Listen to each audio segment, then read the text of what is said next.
Romanos 6, del 5 al 16. Vamos a estar viendo hoy día. Vamos a leer los versículos anteriores desde el 1 al 4 para entrar un poquito en el contexto.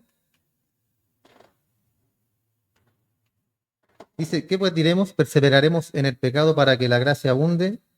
En ninguna manera. Vimos el énfasis, ¿cierto?, que Pablo le da a esta palabra. En ninguna manera, porque los que hemos muerto al pecado, ¿cómo viviremos aún en él? ¿O no sabéis que todos los que hemos sido bautizados en Cristo Jesús hemos sido bautizados en su muerte? Porque somos sepultados juntamente con él para muerte por el bautismo, a fin de que como Cristo resucitó de los muertos por la gloria del Padre, así también nosotros andemos en vida nueva. Hasta ahí llegamos, ¿cierto? Y vamos a repasar un poco de lo que estuvimos hablando la semana pasada. Y era básicamente, ¿cierto?, de la identificación con Cristo, que nos identificamos en Él. Y nos identificamos con Cristo en su muerte, porque Él murió obviamente por cada uno de nosotros, ¿cierto?, de sus elegidos. Si esto no fuera así, entonces la ordenanza del bautismo no tendría ningún significado, hermano, si Cristo no hubiera muerto por nosotros. Entonces, lo esencial es que todo hijo de Dios debe ser bautizado, porque esto da testimonio de que estamos unidos a Cristo, que morimos, ¿cierto?, juntamente con Él y después resucitamos juntamente con Él. Pedro nos dijo, que también lo vimos la semana pasada, que 8 almas se habían salvado en el arca de Noé y pasaron por las aguas del juicio dentro del arca. Leímos en Pedro, en su primera carta, del 20 al 22, capítulo 3, los que en otro tiempo desobedecieron cuando una vez esperaba la paciencia de Dios en los días de Noé, mientras se preparaba el arca, en la cual pocas personas, es decir, 8, fueron salvadas por agua. El bautismo que corresponde a esto ahora nos salva, no quitando la inmundicia del cuerpo, sino con la aspiración de una buena conciencia hacia Dios, mediante la resurrección de Jesucristo. Esta parte es importante, hermano, cuando dice no quitando la inmundicia del cuerpo. ¿Por qué no quitando la inmundicia del cuerpo? Supone que eso es lo que siempre debemos estar nosotros haciendo. Siempre. Es un constante, como cuando hablamos de la perseverancia, estamos perseverando, todos los días estamos haciendo algo por. Aquí exactamente lo mismo, esto no quita la inmundicia del cuerpo, porque el cuerpo es inmundicia, la carne es pecado, y eso siempre la vamos a llevar hasta el día que nos muramos. Y lo otro punto importante acá es la fe que tuvo, ¿cierto?, Noé. Es que en un lugar donde no llovía, donde no conocía la lluvia, él construyó un arca, un barco gigante, inmenso, y todo el mundo lo veía y se burlaba de él. Ese es otro punto importante de la fe que tuvo Noé, que a pesar de todas las que no habían visto llover, ¿cierto?, y el mar estaba a kilómetros de distancia, decir, ¿cómo lo va a llevar, ¿cierto?, al agua? Pero no pensaban en que la lluvia iba a inundar toda la tierra. Vimos también que a qué se refería cuando se habla que el bautismo nos salva. Cuando hablamos de estas 8 personas que por las aguas pasaron y estuvieron dentro del arca durante esos días. Y no fueron mojados, no nos tocó una gota de agua, hermano, porque estaban ellos cubiertos. Sin embargo, Pedro acá dijo, cierto, que fueron salvados por el bautismo. Y hablamos también de eso, de la palabra bautismo, cuántos significados tiene. Nosotros, cierto, nos dicen bautismo, ¿y qué es lo primero que se le viene a la mente? Cuando usted, cierto, se remojó en el agua y después se levantó otra vez. A eso se nos viene a la mente el bautismo, pero tiene mucho significado la palabra. Recuerden que vimos también que significaba antiguamente era teñirse el cabello por completo. Entonces todo, en el fondo, todo va a lo mismo, hermano. Habla de un todo. Y cuando nosotros nos identificamos con Cristo, habla de un todo también. Cuando hablamos de salvación, hablamos de salvación eterna. ¿Ya? No hablamos de una salvación temporal o medio te salvo nomás, dice el Señor. ¿Está medio salvado? No, completamente salvo. Para siempre, hermano, para siempre. Y esta palabra bautismo acá significa identificación. O sea, ellos se identificaron en el arca. Habían creído a Dios, hermano, y después se introdujeron en el arca. Vino la fe, en creer en Dios, armar esta arca, ¿cierto? Construirla. Y una vez construida, estaba todo listo, ellos se introdujeron en el arca. A ese grado fue la fe de ellos, hermano. Porque pudieron haberse quedado en su casa, ¿cierto? Y decir, bueno, vemos, si empieza a llover, nos vamos al arca. No, sino que ellos tomaron la determinación de creerle a Dios. Entonces se identificaron en el arca y ésta los cubrió hasta el día que llegaron a tierra. Cristo fue sumergido en las aguas de la muerte y nosotros estamos unidos a Él. El bautismo representa una ruptura completa con nuestra vida pasada. Le damos testimonio al mundo, ¿cierto? De que ahora ya estamos en Cristo, ahora nos representamos en Él, en su muerte, cuando uno se sumerge en el agua, y en su resurrección, cuando uno emerge de las aguas. Seamos sinceros, ¿cierto? No salimos transformados, como muchos dicen que salimos transformados, que sale un nuevo hombre, una nueva criatura. No, sale el mismo ser humano remojado nomás, hermano. Pero dando testimonio ese hombre remojado de qué? De que ahora le pertenece a quién? A Cristo. Ese es el testimonio que damos. Porque seguimos siendo pecadores, seguimos con nuestro pensamiento, es el mismo que cuando nos sumergimos. Pero damos un testimonio que va mucho más allá, hermano. Entonces el bautismo representa una ruptura completa con nuestra vida pasada. Así como el diluvio borró borró al antiguo mundo corrompido por el pecado, ilustra nuestra ruptura de nuestra vieja vida, controlada ¿por qué? Por las pasiones y por la naturaleza caída. Entonces, de ese punto yo digo, ya, yo ahora, como decía Pablo, ya no vivo yo, sino que Cristo vive en mí. Cristo vive en mí. Y comenzamos, ¿cierto?, una vida nueva, en un proceso de santificación, que es todos los días, hermano, todos los días. Y eso nos va a ayudar también a aumentar nuestra fe en nuestro caminar, por los problemas, las dificultades, la enfermedad, con lo que sea, eso nos va a ir ayudando cada día en la perseverancia. Porque si somos identificados con Cristo en su muerte, así también somos identificados con Cristo en su resurrección, que es lo que acabo de decir. Y podemos vivir y actuar impulsados por su poder. El apóstol Pablo oró a los creyentes en Éfeso y dijo en el capítulo 1, versos 19 y 20, según la operación del poder de su fuerza, de Dios, la cual operó, dice acá Pablo, en Cristo, resucitándole de los muertos y sentándole a su diestra en los lugares celestiales. Dios hizo esa obra maravillosa en su Hijo.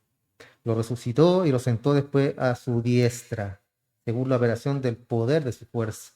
Ese es el mismo poder, hermano, que opera en nosotros el día de hoy. Es el mismo poder con el cual nosotros podemos luchar cada día con el pecado. Porque está en nosotros, ¿cierto? Batalla, nuestra alma, nuestro cuerpo, nuestro espíritu batallan. Es una vida de lucha constante. Entonces, el vivir una vida nueva es el objetivo en el fin del proceso de la santificación. Andar en vida nueva. En la carta a los Gálatas, en el capítulo 5, 25, Pablo también hablando, le dice a los Gálatas, si vivimos por el Espíritu, andemos también por el Espíritu. ¿Ya? Andemos también por el Espíritu. La vida cristiana solo puede transformarse en una realidad por medio del poder del Espíritu Santo. ¿Tenemos nosotros el poder de cambiarnos, hermanos? ¿De transformar nosotros por nosotros mismos? ¿No es cierto? Recuerdan que vimos que no podemos autocrucificarnos. Siempre nos va a quedar una manito, una patita colgando porque no podemos autocrucificarnos.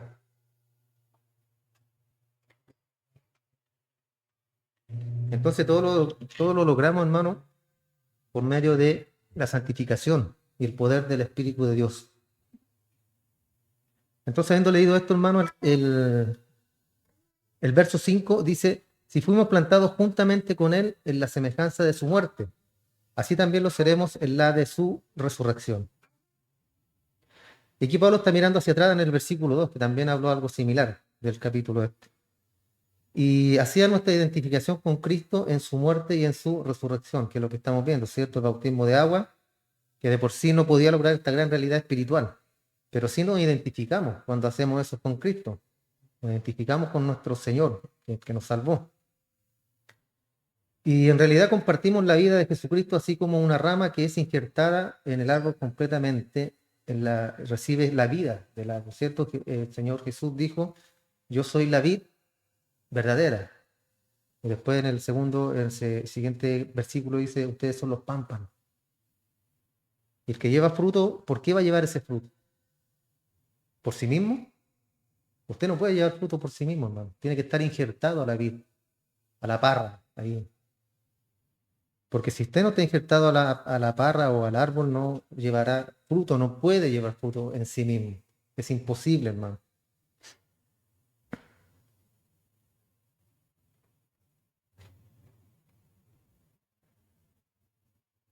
Entonces compartimos la vida de Jesucristo, así como la rama es injertada en el árbol, comparte la vida de aquel árbol.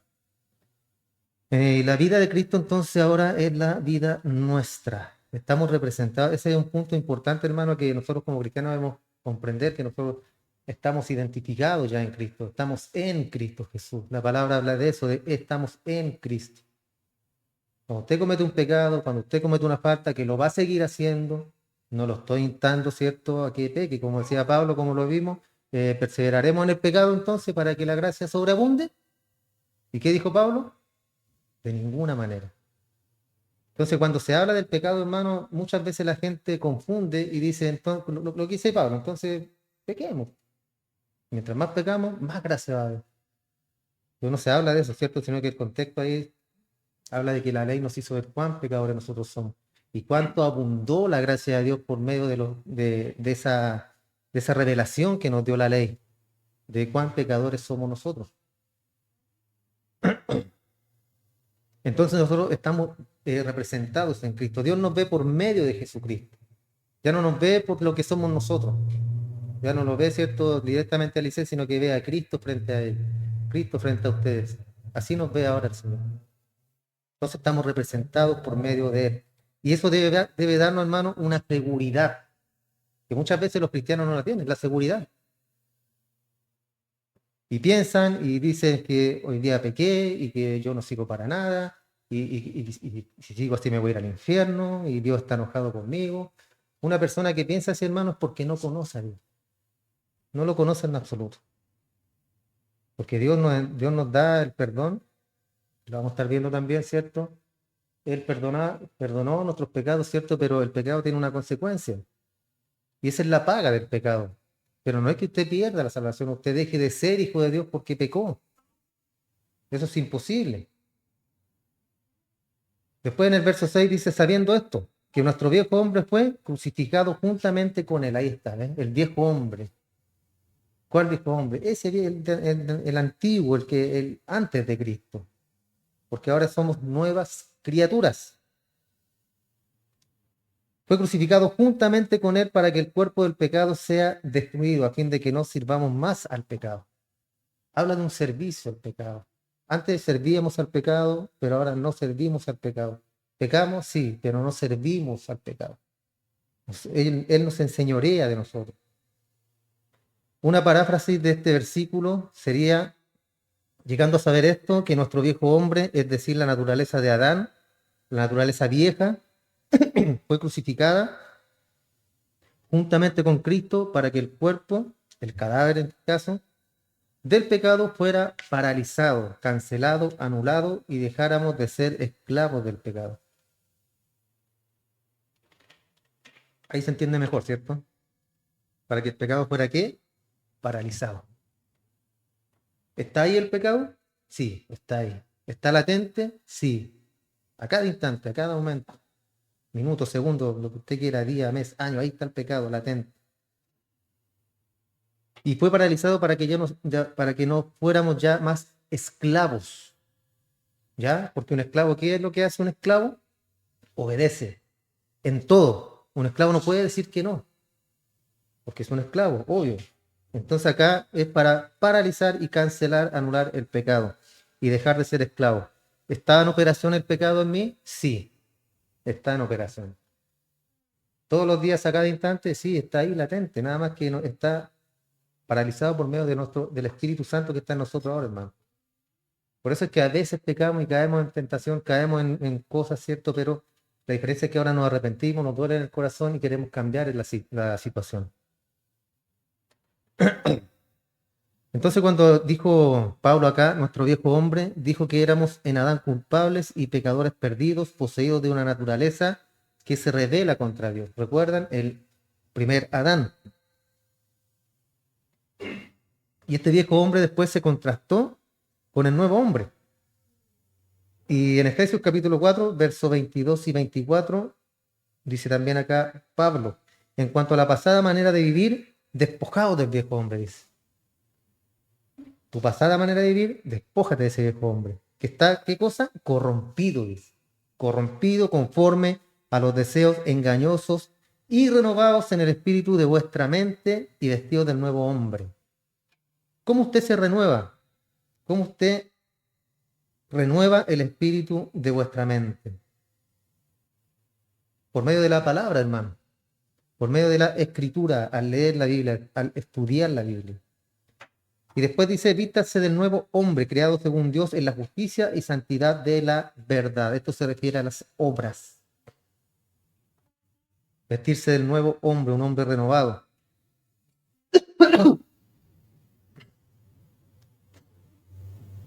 Esta expresión que leímos también, para que el cuerpo del pecado fuera paralizado, se refiere al hecho de que las actividades de la vida se llevan a cabo por medio del cuerpo. Obvio, ¿cierto? Vivimos con este cuerpo y todas las actividades diarias que hacemos por medio del cuerpo físico.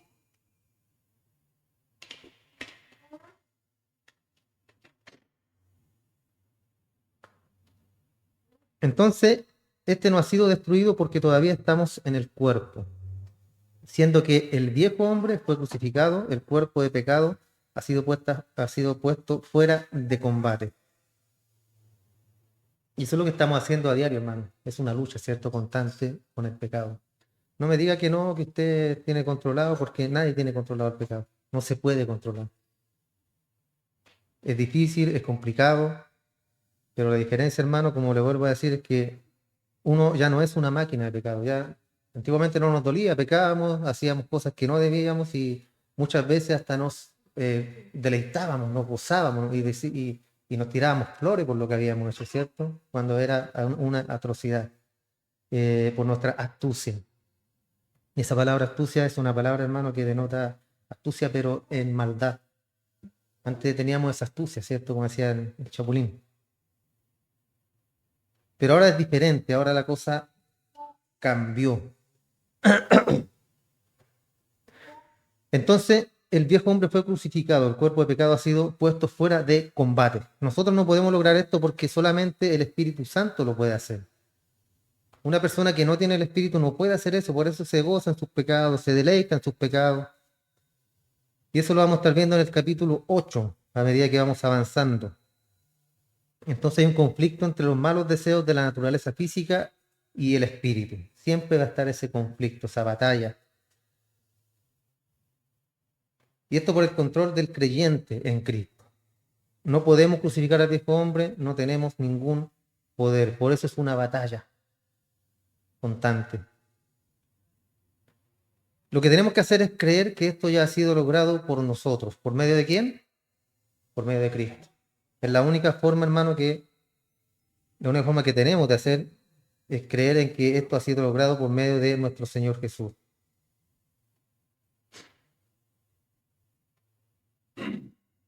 Y la verdad de esto es que es un hecho. ¿Por qué? Porque Dios lo dijo, Dios lo ha declarado, hermano. Cuando Dios lo dice y Dios lo declara, es un hecho. Yo no puedo dudar de eso, yo no puedo dudar, hermano, de la palabra de Dios. Si la palabra de Dios me dice que, oiga, yo lo justifiqué, yo lo salvé, véngase para acá, ahora usted va a andar en vida nueva y persevera hasta el final y usted va a ser salvo. ¿Qué va a hacer usted? Perseverar, ¿cierto? Continuar, caminar, seguir adelante. ¿Por qué? Porque es un hecho que Dios lo ha dado, es algo que es una promesa de un Dios eterno, hermano. Un Dios eterno, un Dios que no miente, Dios que no cambia. Entonces el Espíritu Santo puede y nos ayudará a vivir para Dios. Él es el que nos ayuda, hermano, para continuar. El verso 7 dice, porque el que ha muerto ha sido crucificado del pecado. El que ha muerto ha sido justificado o absuelto del pecado.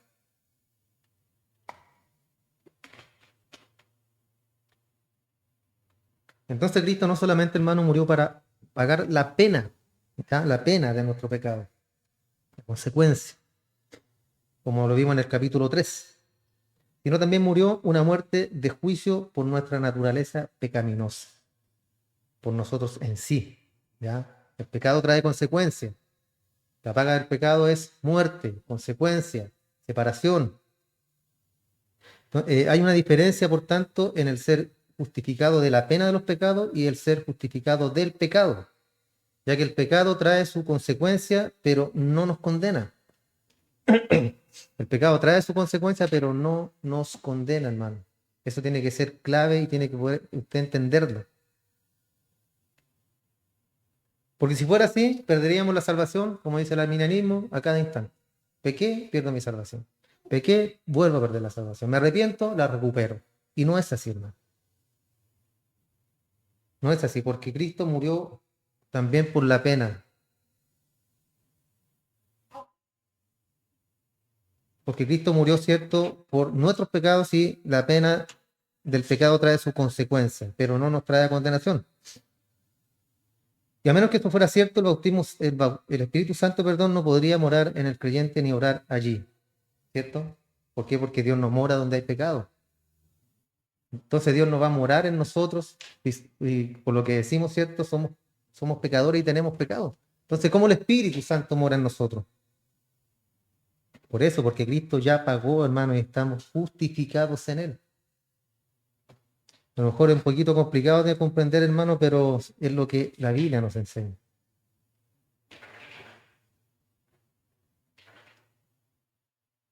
Y eso lo vamos a estar viendo también en el capítulo 8, que especifica o abunda más sobre este tema. La naturaleza de Adán todavía está muy viva en el creyente, todavía. Aún parece que está más activa que en el no creyente. Increíble, ¿eh? Entonces, el creyente es consciente del pecado en su vida y de su debilidad. Somos conscientes, ¿cierto? Todos somos conscientes de que hay pecado y que hay debilidad en nuestra vida. Pero debe ser consciente de que ha sido justificado del pecado mismo y que ha sido declarado digno. Es otro punto importante. Hemos sido declarados dignos para entrar al cielo, hermano, por medio de Cristo. Puesto que nos identificamos con Cristo en su muerte, entonces ni la ley ni ninguna otra cosa tiene demanda sobre nosotros. Es imposible ejecutar a un muerto. Imposible, ¿cierto? Y así estamos nosotros justificados y muertos al pecado.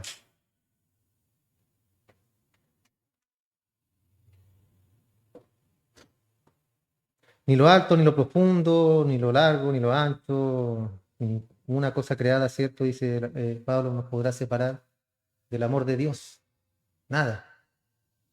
Pero termina ahí el amor de Dios. Solo el amor de Dios. El amor de Dios en Cristo Jesús. Entonces nada, hermano, nos podrá separar de ese amor. Cuando nosotros pecamos, como lo vimos en un principio, no hay justo ni a un uno. Todos se desviaron, a una se hicieron inútiles. Sepulcro abierto su garganta, con su lengua engañan, veneno de víbora ahí debajo de sus labios, de su lengua.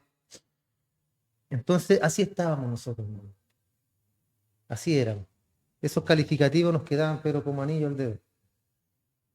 Pero después de que Dios nos llamó, nos resucitó, nos dio vida, nos dio fe, para poder creer en Él, todas las cosas cambiaron, hermano. Si bien el pecado está en nosotros, vuelvo a insistir, está en nosotros, pero ya no se enseñorea de nosotros. No puede.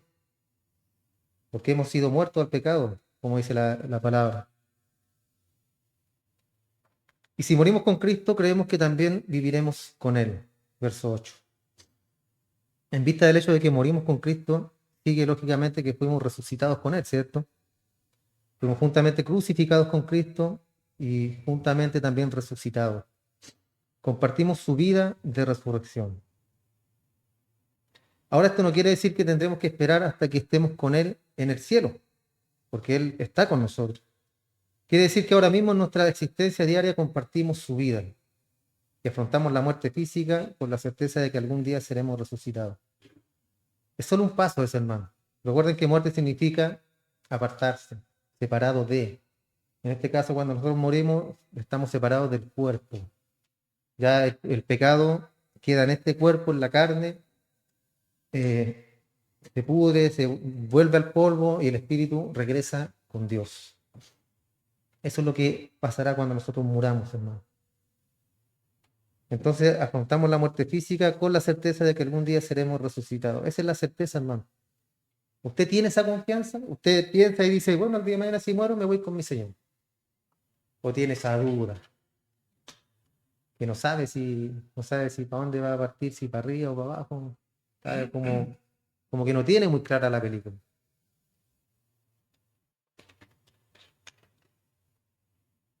Cuando hablamos de certeza, hermano, hablamos de certidumbre, de que es algo cierto, de que es algo verdadero.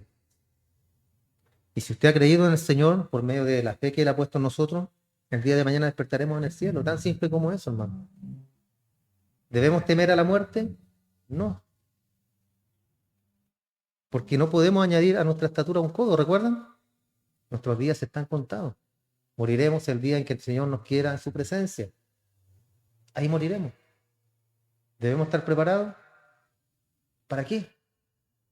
Si usted ha creído en el Señor, el día en que ni Dios lo permita, ¿cierto? Aunque suene contradictorio, nosotros partiremos a su presencia y vamos a morir, hermano. Todos vamos a morir un día, todos.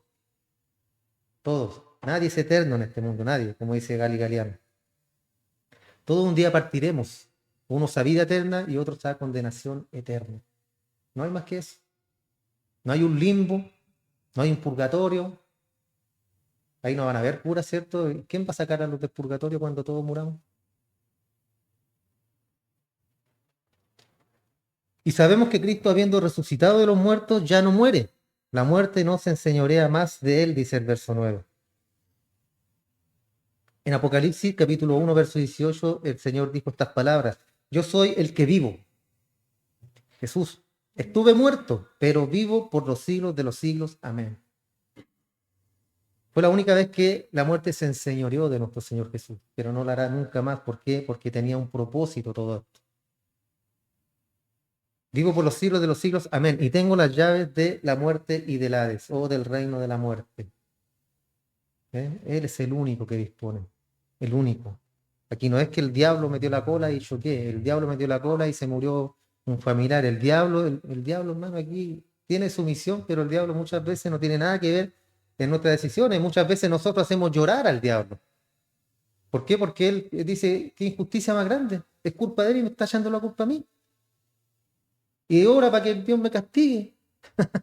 ¿Qué culpa tengo yo? Dice el diablo. Por las decisiones.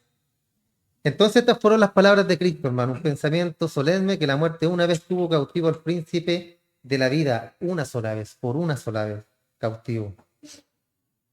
Y en el capítulo 8 de esta epístola a los Romanos, en el verso 39, Pablo nos dijo que nada nos puede separar del amor de Cristo.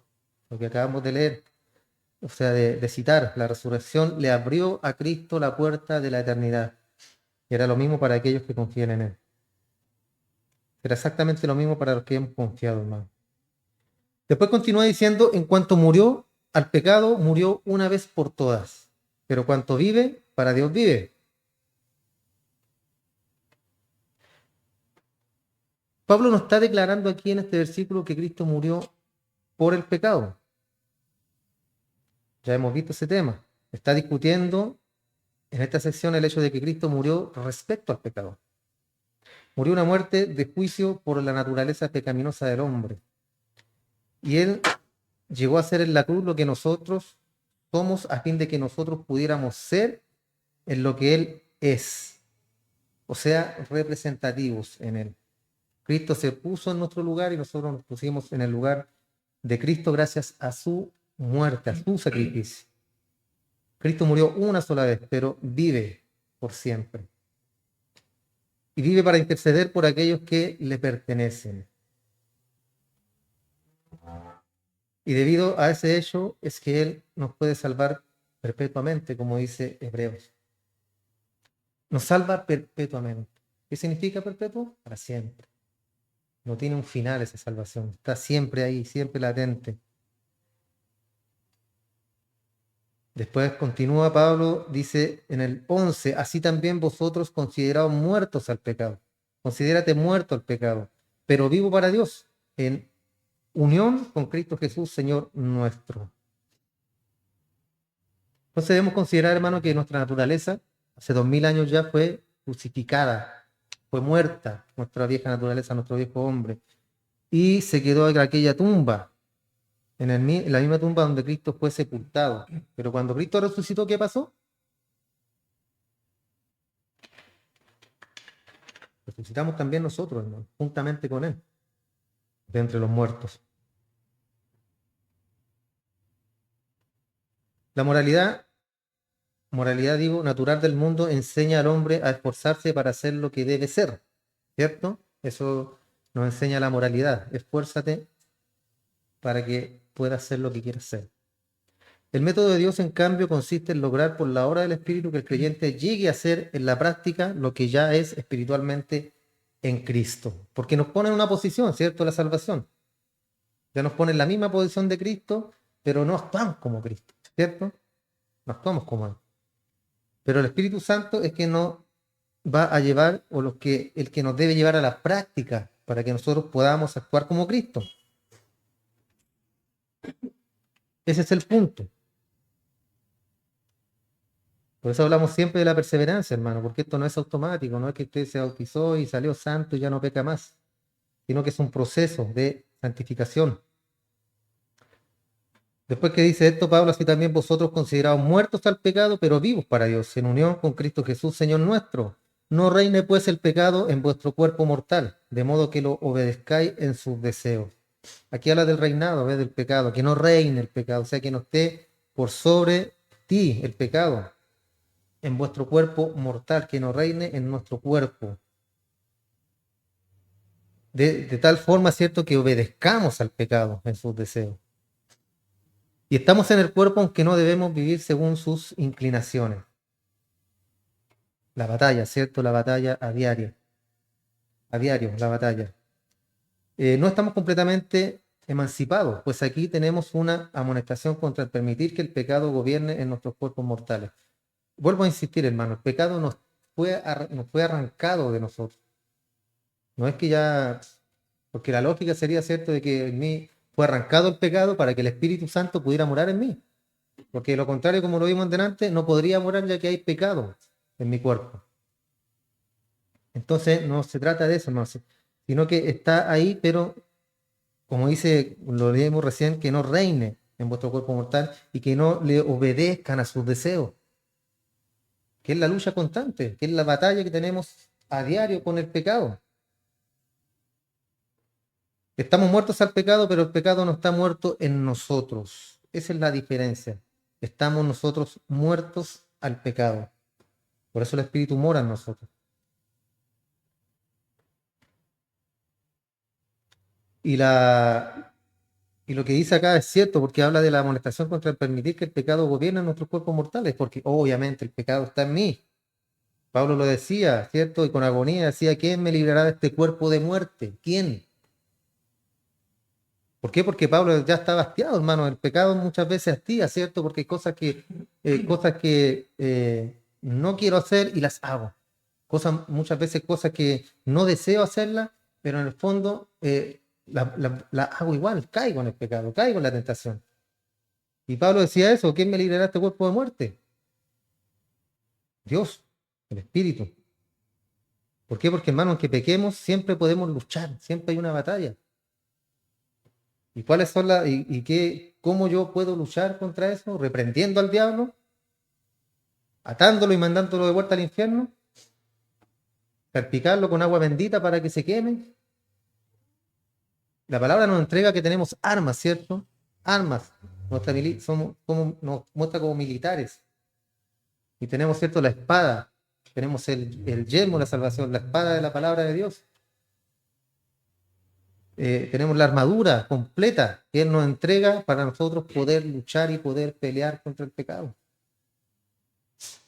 Y para resistir, ¿cierto? Porque habla de resistir muchas veces. No solamente de pelear, sino que de resistir.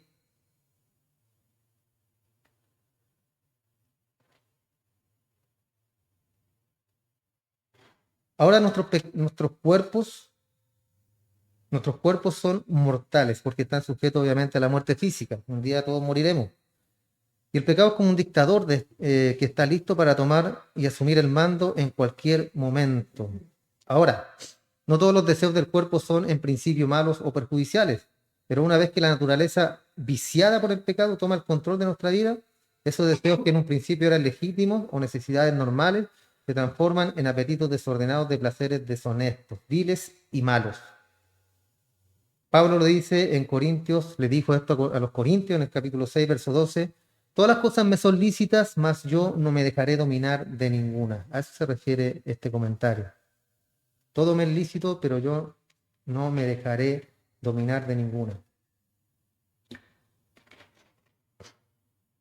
Por ejemplo, el comer no es malo, ¿cierto? En sí mismo. Pero el comer en exceso sí es malo. Perjudicial también para la salud. Y así también otros excesos que pueden llegar a impedir que seamos instrumentos útiles para Dios.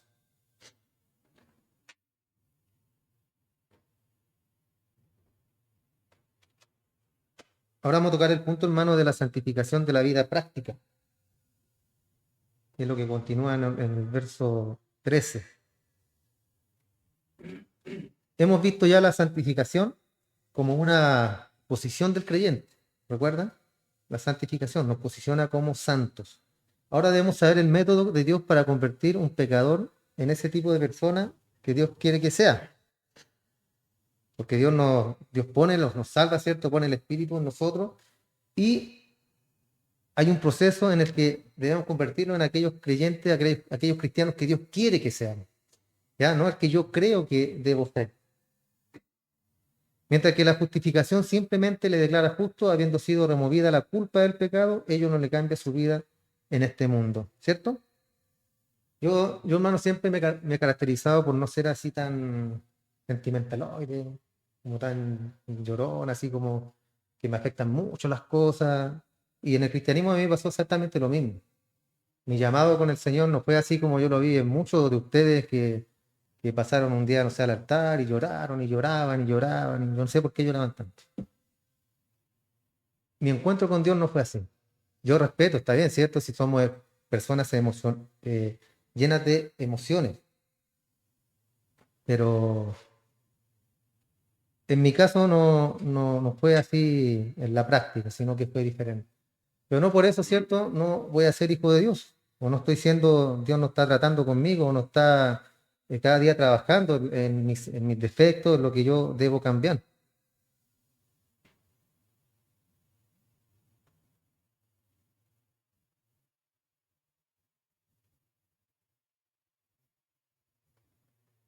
Entonces, cuando yo llegué al cristianismo, hermano, mi vida no cambió. No cambió porque yo iba a la iglesia, salía a fumar, porque era muy fumador. No lo digo con orgullo, ¿cierto? Porque es un vicio. Me arrancaba, después volvía. Uno, ¿cierto? En nuestra ignorancia piensa que nadie sabe, como que está, como que pasa piola, Entonces, de ahí inicia un proceso, hermano, en mi vida.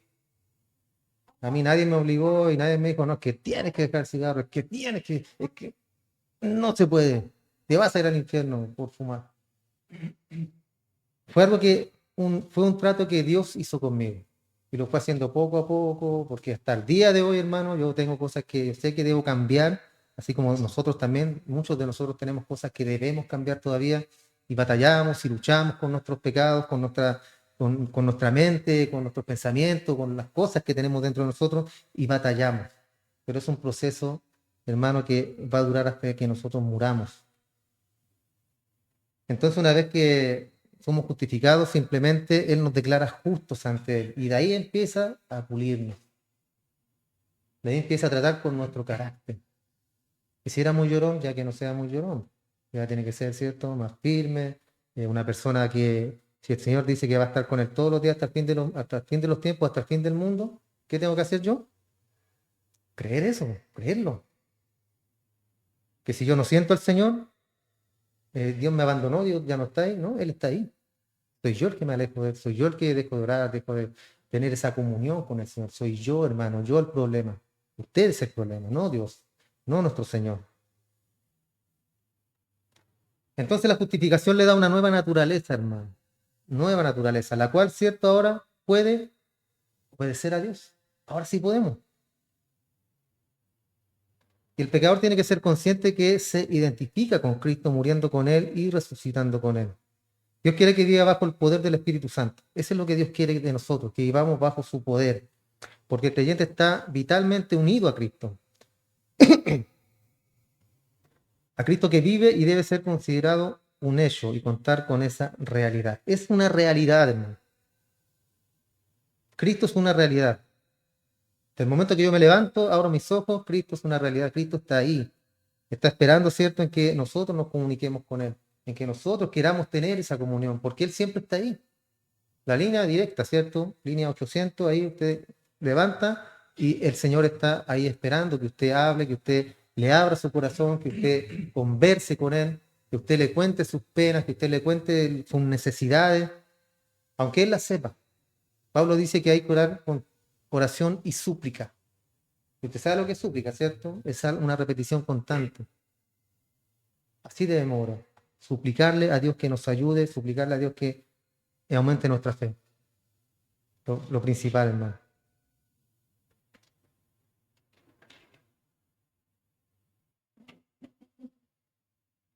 Entonces debemos contar con ese hecho, hermano, que es una realidad de que Cristo está con nosotros.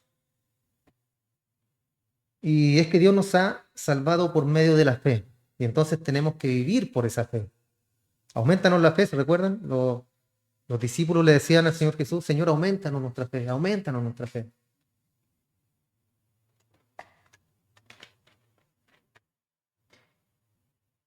Muchos de nosotros hemos confiado en Cristo para la salvación de nuestra alma. Hemos creído en Él, ¿cierto? Pregunta: ¿estamos confiando en Él en nuestra vida diaria? Pregúntese ahí a usted mismo si está confiando en Él en su vida diaria, si apoyamos nuestras aflicciones en Él, o nos entristecemos, nos amargamos, lloramos, sufrimos, ¿y qué voy a hacer? Y se ahoga usted solo ahí en el problema cuando Cristo está ahí, el Señor está ahí.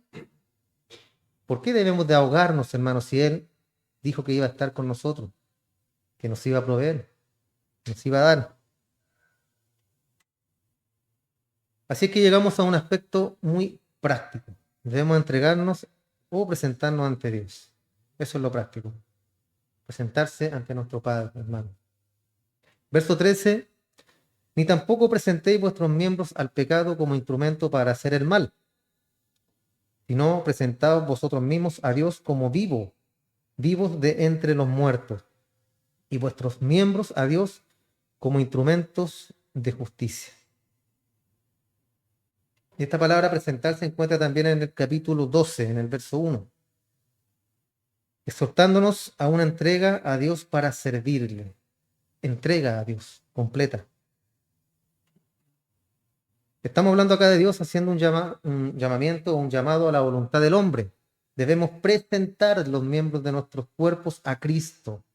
La lengua mentirá, ¿cierto? Esa lengua venenosa que muchas veces no se puede controlar.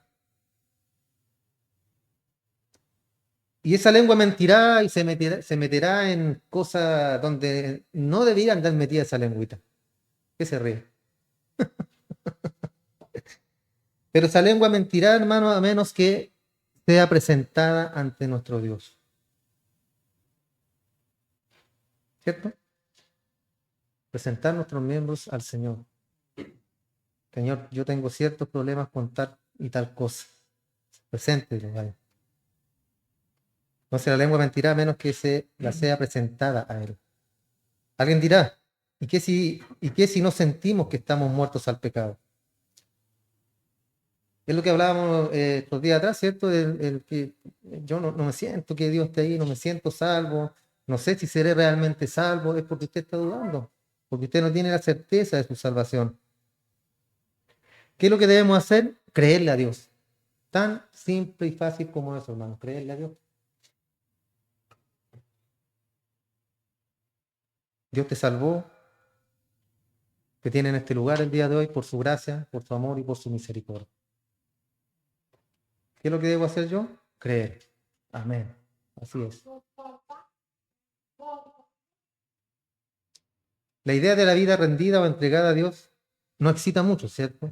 Hablamos de rendirnos y al mismo tiempo de vivir una vida victoriosa. Me parecen términos contradictorios. Rendición y al mismo tiempo victoria. Parecen términos contradictorios, pero no lo son.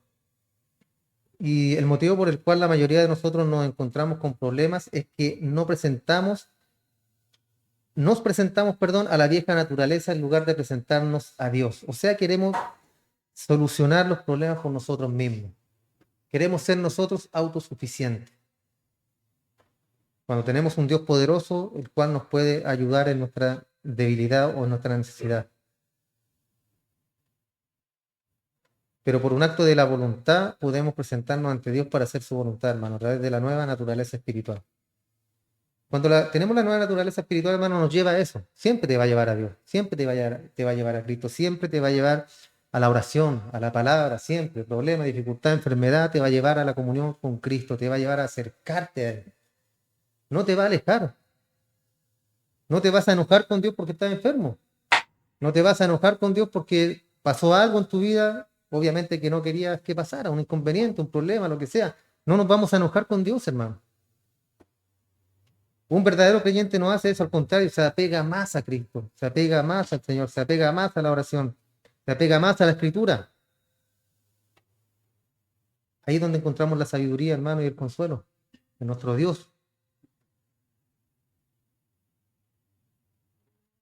En lugar de avanzar en el camino a la santidad, nos contentamos en quedarnos muy cerca de la condición que teníamos cuando creíamos en Cristo. Nos hemos crecido espiritualmente y entonces nos presentamos a la naturaleza vieja y por eso nos hallamos en dificultades. Continuamos siguiendo los dictados de esa antigua naturaleza. ¿Y qué nos va a traer eso? ¿Qué te va a traer la confianza en ti mismo? Problemas. Te va a traer más problemas, hermano.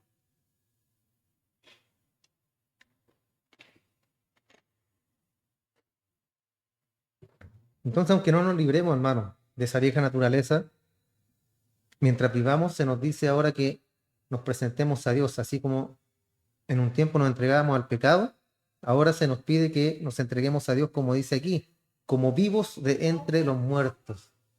Y eso somos en realidad, ¿cierto? Cristo nos resucitó, en Él estamos ahora vivos, en Él ahora tenemos vida.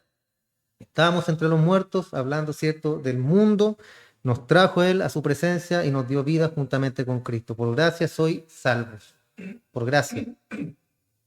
¿Ya? Y gracia significa que usted no tuvo nada que ver acá. Ahora estamos vivos espiritualmente en Cristo, tenemos también una nueva naturaleza y hemos sido renacidos espiritualmente, ¿no? Fuimos renacidos en Cristo.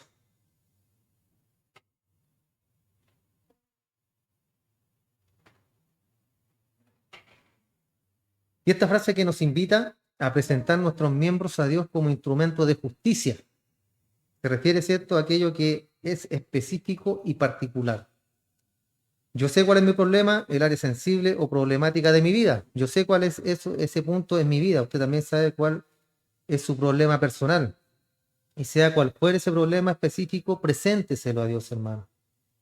Es la única forma de que usted pueda presentarse ante el Señor o pueda llegar a lo que Dios quiere que seamos, presentar nuestros miembros a Dios como instrumento de justicia. Yo sé cuál es mi problema, usted sabe cuál es su problema, presénteselo a Dios. Puede ser, por ejemplo, un temperamento agresivo o de ira, háblele a Dios en oración y pídale, cierto, que lo ayude en su problema que es muy agresivo, que se enoja muy fácilmente, el carácter, cierto, que tiene que ver mucho en eso. Otra cosa podría ser esa tendencia de hacer daño a otros con lo que decimos a su espalda, entre paréntesis, pelambre, es que así suena más bonito, ¿cierto? Inclinación a alguna forma de inmoralidad también, egoísmo excesivo. Entonces, en este versículo se nos pide que presentemos estas facetas específicas de nuestra vida, hermanos, de esta vieja naturaleza, para que nuestro cuerpo sea un instrumento para hacer el bien y no para hacer el mal, sino para hacer lo que le agrada a Dios. Eso queremos todos, ¿cierto? Queremos agradarle a Dios. Todos queremos agradarle a Él. Alguien podría decir, hermano, y con razón, que no es capaz de hacerlo por sí mismo. Pero usted sí puede hacerlo porque usted tiene el Espíritu Santo en su vida.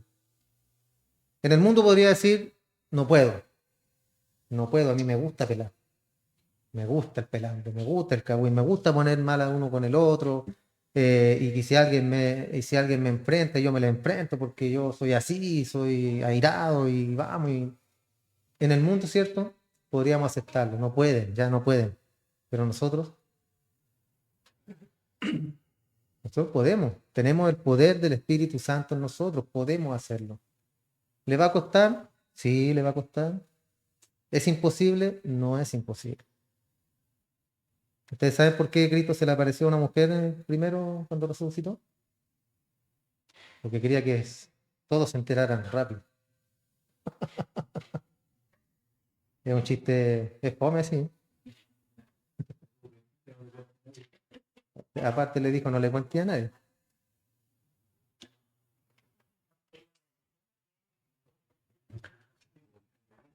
Es que si hilamos fino, hermano, por el diseño que tiene la mujer es más, cierto, propensa a, ¿cómo se dice la palabra?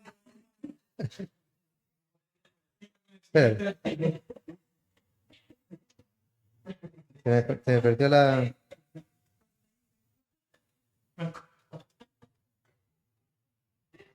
ya se me perdió. Ya, pero eso, hermano. Apaga la luz.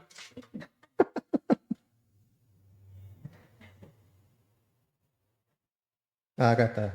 Sí, vamos ya. Eso, hermano. Si alguien en el mundo, por ejemplo, pueden decir que no pueden contra eso, no pueden, está bien. Ellos están muertos en el pecado, pero nosotros sí podemos porque tenemos el poder del Espíritu en nosotros.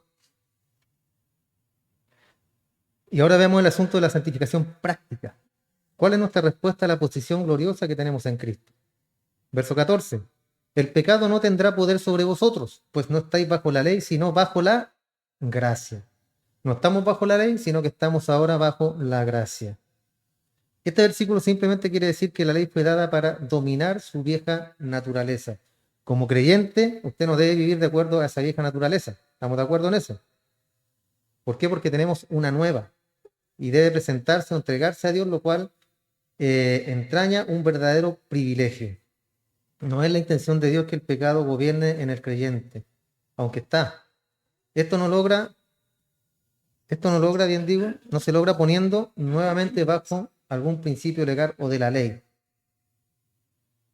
No se logra poniendo en algún principio legal o de la ley al creyente. El principio de la gracia. La ley conduce a servidumbre, inclusive para el creyente. La ley se introdujo ¿para qué? Para hacernos ver cuán pecadores éramos. Entonces nosotros ya no estamos bajo la ley, sino que bajo la gracia. No nos podemos guiar por medio de la ley, sino por la gracia.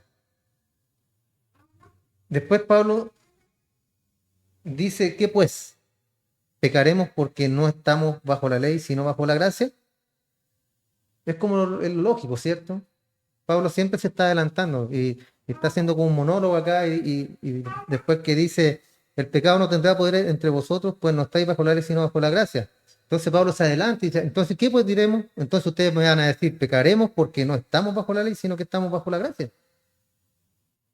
Pequemos, pequemos, hagamos males para que sobreabunde la gracia. Por eso él dice acá de ninguna manera, de ninguna forma, en absoluto. La forma de la pregunta aquí está expresada de una manera diferente que en el versículo 1, que también hablamos de esto. Pablo ha demostrado en los pasados 14 versículos el método de Dios para lograr la santificación y se apoya en la misma base de la justificación, que es por medio de la fe, en que Dios pueda hacerla realidad. Usted y yo no podemos hacerlo, no.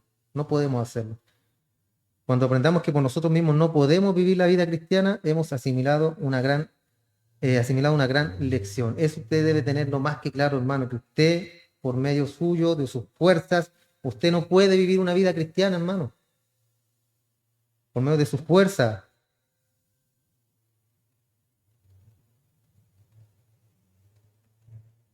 La pregunta aquí más bien es si se debe dar una ayuda a la gracia para lograr su alto y santo fin. ¿Debemos meter la cuchara nosotros? ¿Debemos ayudar? ¿Debemos echar una empujadita para que esto funcione? En otras palabras, según el razonamiento del hombre natural, es necesaria alguna ley o regla o reglamento. Por eso se introdujo la ley. ¿Ya? Y el caso es que en el transcurso de la historia de la iglesia han surgido grupos que determinaron ciertas reglas para vivir la vida cristiana. Hasta han llegado a creer que si un creyente hace algunas cosas y se abstiene de hacer otras, entonces está viviendo una vida cristiana. Y eso lleva también, ¿cierto?, a los extremos. A los extremos. Así hay miles de religiones, hermanos, donde no puedes hacer y donde sí puedes hacer. Y está el hombre, ¿cierto?, metiendo la mano para que tú puedas obtener la salvación. Pero son religiones y ellos lo hacen, porque creen que así van a ser salvos. Sin embargo, la vida cristiana no consiste en vivir según una larga lista de reglas y reglamentos. De eso estamos de acuerdo. Usted puede seguir todas las reglas y reglamentos que quiera y aún así no estar viviendo una vida cristiana. Hay muchas personas que viven según las reglas, ¿cierto? Fariseos, digámosle, pero van camino al infierno, hermano. No están viviendo una vida cristiana, porque no se trata de hacer o no hacer, no se trata de reglamentos.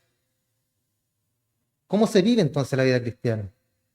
Pues siendo obediente al Señor Jesucristo, implica tener una comunicación efectiva con Cristo. Así se vive una vida cristiana, una vida de comunicación, una vida que usted se comunica a diario, que usted toma en cuenta en todos los aspectos de su vida a Cristo, en todos, hermano, en todos. Y una pregunta básica es, ¿ama usted al Señor Jesucristo? ¿Ama usted al Señor Jesucristo? El Señor mismo dijo en Juan 14:15, si me amáis, guarda mis mandamientos. La identificación entonces con Cristo es la santificación posicional, como lo hemos visto en la sección anterior. Pero la obediencia a Cristo es la experiencia de la santificación, es lo que mostramos nosotros. Y esa es la santificación práctica, práctica. Así de simple. Y no se trata de cómo uno anda, sino de dónde uno anda. En su vida diaria, ¿está usted caminando en luz en relación de compañerismo con Cristo? Pregúntese usted, ¿estoy caminando junto a Cristo? ¿Estoy caminando en luz junto a mi Señor Jesús? ¿Tengo esa comunión con Él? Vamos codo a codo, mientras voy caminando por la vida, voy codo a codo con Él, lo incluyo en todos mis planes. El pecado puede romper la comunión con Él, hermano. Puede romperse esa comunión por causa del pecado. Pero cuando ese es el caso, tenemos que confesar nuestro pecado, según nos dice Juan 13:8. El Señor Jesús dijo acá al apóstol Pedro, si no te lavo, no tendrás parte conmigo. ¿Recuerdan? Y Pedro, ¿qué dijo? No me lavarás jamás. Jamás. Pero Pedrito no entendía mucho, ¿cierto? Como que andaba en otra onda, Pedro. Cuando Cristo hablaba de esta forma, ¿cierto? Como dijo el apóstol Juan en su primera carta, en el capítulo 1, verso 9, no tenemos comunión o una relación de compañerismo con Él a menos que confesemos nuestros pecados mientras transitamos por este mundo. Usted pecó, usted se arrepintió, comunión. Usted pecó y cree que nadie lo vio y cree que está ahí el pecado y ya pasó, desapercibido, se cortó la luz inmediatamente. Siempre le cito a David, ¿cierto? ¿Qué le pasó a David? Cuando no confesó el pecado, ¿qué le pasó? Y está hasta un salmo. Envejecieron mis huesos, dice. En mi gemir todo el día, pero arrepiéntete, por David. Pide perdón. Y son ejemplos prácticos, ¿cierto? Que nos deja el Señor para que nosotros aprendamos a que nos arrepentimos y el Señor nos perdona. Si no te lavo, no tendrás parte conmigo. ¿Quién nos lava? ¿Quién nos limpia? De todo pecado, de toda maldad, nuestro Señor Jesús. Confesamos nuestro pecado y Él nos perdona. Es que no me siento perdonado, no importa, estás perdonado. Y si otra vez no me siento, es que estás perdonado. Y ese es un pecado, hermano, siempre, y se lo voy a repetir siempre. Cuando usted se arrepiente de un pecado y no se siente perdonado, usted está en problemas con Dios. En serios problemas. Porque lo está haciendo mentiroso. Porque si Él dice que tú no confiesas el pecado y te perdona, tú confiesas y eres perdonado. Punto. No hay más que hacer, hermano, no hay más. El resto ya son agregados y estamos insultando la palabra de Dios. La parte nuestra es la confesión, su parte es la limpieza, la parte del Señor. Por ello, lo realmente importante para usted y para mí es tener esta relación cercana con el Señor Jesús y obedecerle. Y solo entonces estaremos viviendo una vida cristiana. Muchos cristianos tienen la idea de que porque son salvos por gracia pueden hacer lo que se les apetezca o lo que les plazca. Salvo siempre salvo, ¿cierto? Hice mi oración de fe, bla, bla, bla, soy salvo, no voy más a la iglesia, hubo fiesta en el cielo y vivo mi vida como quiero. Y si usted ha sido salvado por la gracia, no puede hacer lo que quiere, hermano. Como vemos en el capítulo 8 de Romanos, que lo vamos a estar viendo también. No estamos en libertinaje, sino que estamos en libertad. Libertad. Pablo dejó claro en su epístola a los Gálatas que hay tres maneras de que un cristiano puede vivir y, y son las siguientes. Primero, bajo la ley. Segundo, una vida desenfrenada de libertinaje. Y tercero, en libertad. Son las tres que se puede vivir. Bajo la ley ya no podemos, porque no estamos bajo la ley, sino bajo la gracia. El libertinaje no podemos, porque estamos juntamente crucificados con Cristo y ya no vivo yo, sino que Cristo vive en mí. En tercer lugar, en libertad. En esta sí podemos vivir. ¿Por qué? Porque Cristo nos hizo realmente libres. Él nos libertó.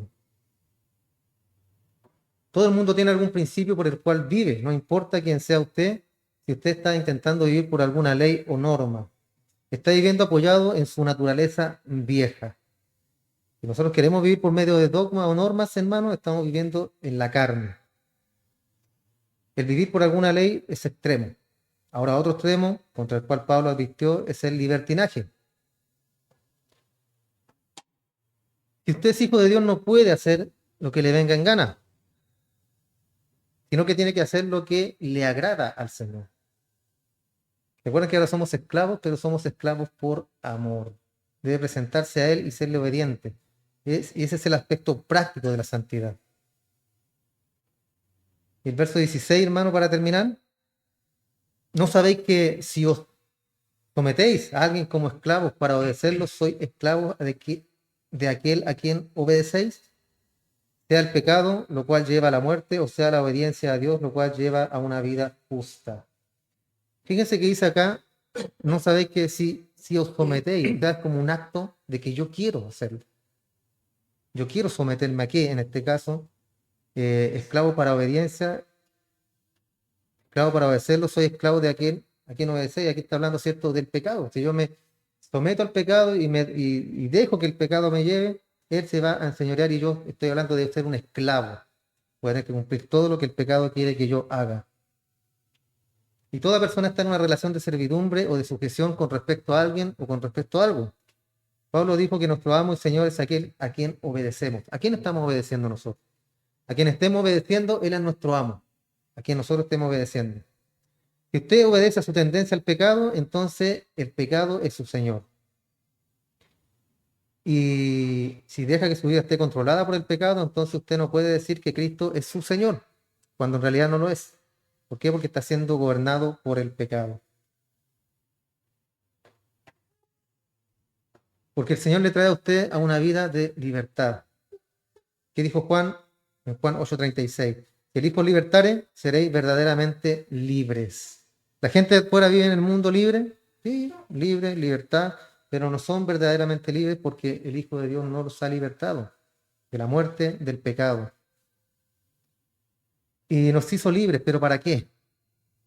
Para vivir una vida en Él, libres para obedecerle. Todo aquel que practica el pecado, esclavo es del pecado. Entonces ahora este pasaje, hermano, nos ha conducido a una pregunta personal. ¿Es Cristo verdaderamente su Señor y su dueño? Hágase esa pregunta. ¿Es realmente Él su dueño? El hecho de que su conducta sea aparentemente correcta, pero no quebranta anteriormente ninguno de los principios de la ley, no implica necesariamente que usted está viviendo la vida cristiana. Ese punto, hermano, usted tiene que tenerlo muy, muy en cuenta. Podemos ser moralmente muy correctos, muy pulcros nos podemos ver. Podemos tener cara de cristianos, de que nos vamos al cielo, pero ¿cómo está nuestra vida interior? ¿Cómo está nuestra vida interior, hermano? Su vieja naturaleza está en realidad presente y viva. Usted no puede dominar por sí mismo y tarde o temprano usted dará cuenta de que está sirviendo al pecado, al dejarse controlar por sus propias tendencias. En cambio, la vida cristiana es una vida en la cual usted voluntaria y libremente y con ayuda del poder del Espíritu Santo se presenta, se entrega a Cristo para obedecerle. Y entonces, al obedecerle, Él será realmente su Señor. Esa debe ser siempre, todos los días, nuestra aspiración, hermano. En que Cristo sea nuestro referente. ¿Vamos a llegar alguna vez a la estatura de aquel varón perfecto? No, hermano, no vamos a llegar. No vamos a llegar a ser nunca como Cristo. Pero nos pone el estándar. ¿Se fijan? Es un estándar muy elevado, muy alto, muy alto. Pero que con la ayuda del Espíritu, siempre les digo, hermano, Dios conoce tu corazón, Dios conoce las intenciones de tu corazón. Él sabe si tú te esfuerzas, Él sabe si tú en tus pensamientos, tus batallas a diario, tú quieres salir de eso, tú quieres seguir adelante, tú quieres continuar o haces cosas por ser visto. Voy a hacer esto por ser visto. Sí, voy a orar un ratito para que, si me preguntan si eres, sí, oro. Pero no es algo que tú desees hacer. Porque lo que quiero, dice Pablo, eso no hago, lo que quiero, pero lo que no quiero, eso hago. Voy a demostrar la batalla que tenemos todos los días. Damos gracias al Señor, oramos. Señor, te damos muchas gracias, mi buen Dios. Padre, te ruego que abra nuestro pensamiento, nuestro entendimiento, que nos dé sabiduría, que nos des inteligencia, para poder cada domingo entender tu palabra, poder comprender. Y si tenemos alguna duda, alguna pregunta, Señor, que esas puedan ser aclaradas también, Padre. Gracias por su amor, su bondad, su misericordia, por su palabra, porque cada domingo usted nos enseña.